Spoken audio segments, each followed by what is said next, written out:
Hello from Carver Country. On YouTube I've seen a lot of videos of carving and how to carve, not so many on how to paint your carving after you've finished it. So I thought I'd try one on that.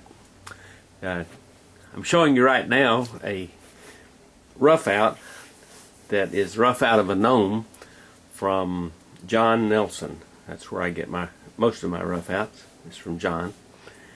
And this is a rough out of gnome. I've done several of these. So that's the look of the gnome as it comes to me originally in rough out form.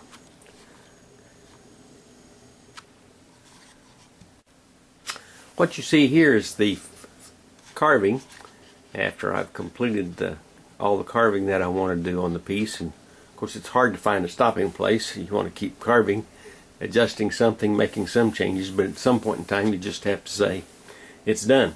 I'm going to stop. This carving is I'm going to paint it using acrylics, but the first thing I do is to sand it lightly. I want to leave some of the marks of the carving knives, not completely obliterate it so that it looks totally smooth, but to leave some of that. And then I'll spray it with a finish, some kind of polyurethane, Deft or something like that. It doesn't matter whether it's gloss or semi-gloss, whatever, because you're going to paint over that anyway.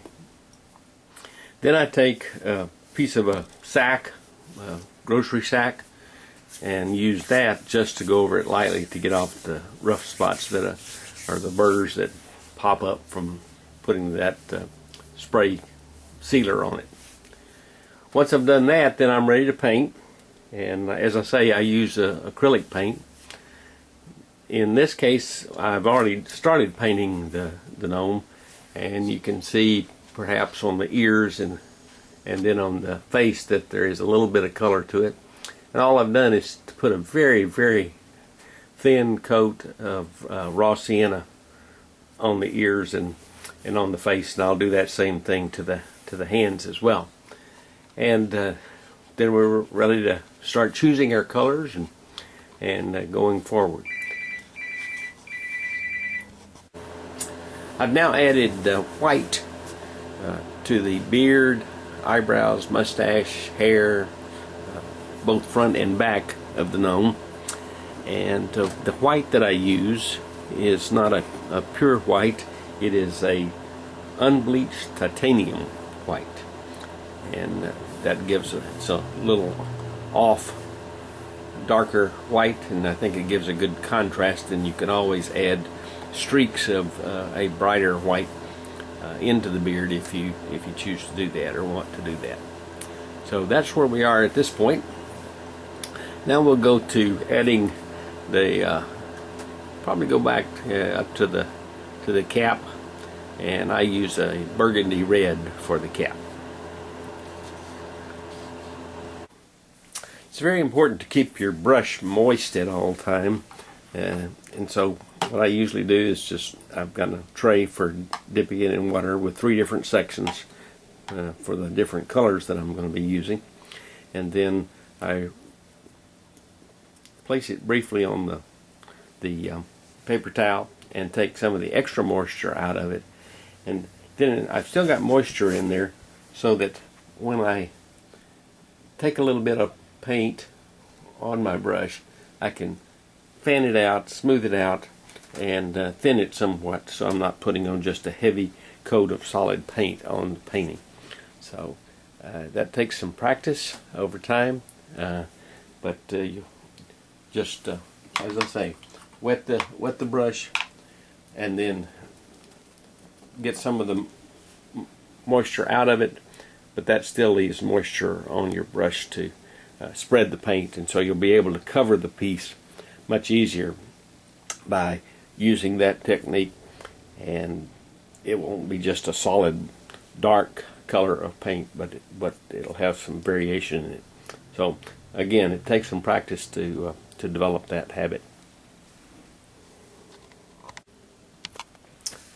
So here's the gnome after applying the burgundy to the cap.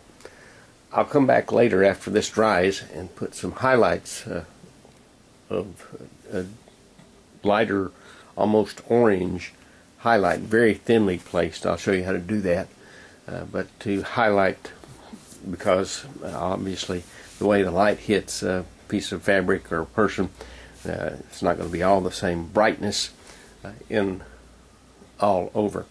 So we'll highlight some spots, and we'll also darken some spots, some valleys, some areas that would be close around the ears or body parts that would give a shadow-like effect.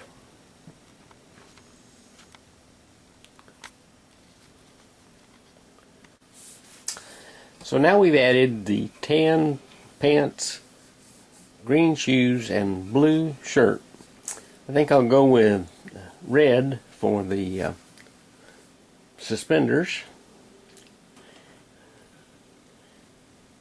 And then the main thing we have left is the eyes and the highlighting of the whole piece. So just continuing on and combining the colors that you want to combine and trying to see what looks good together. I've added the red to the suspenders, both front and back, and also put buttons on there.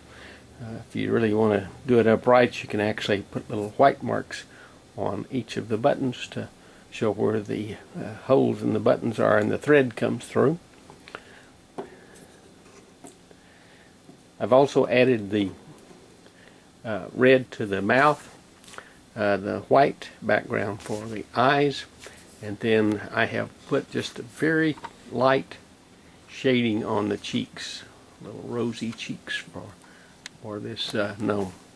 Now the way you do that is to take your brush, take the red, and just keep wiping it out until you really have a dry brush, so that when you apply it to the face, you're actually just making it very lightly, just barely touching it, and then you can even spread it around with your finger if you need to.